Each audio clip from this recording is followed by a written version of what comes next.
Hey guys, so I wanted to show you guys two of my journal entries, or journal samples, if you will.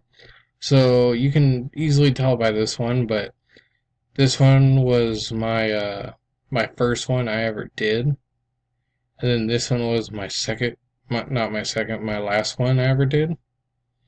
And I know you can't really tell like a difference because this one's at the top and this one's like in the middle of it.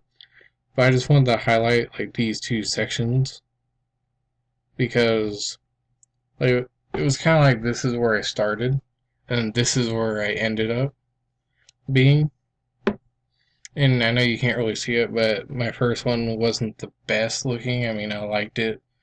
It did the job, but it probably could have been better. And then compared to the last ones, where everything had its own page and it was just a lot more organized.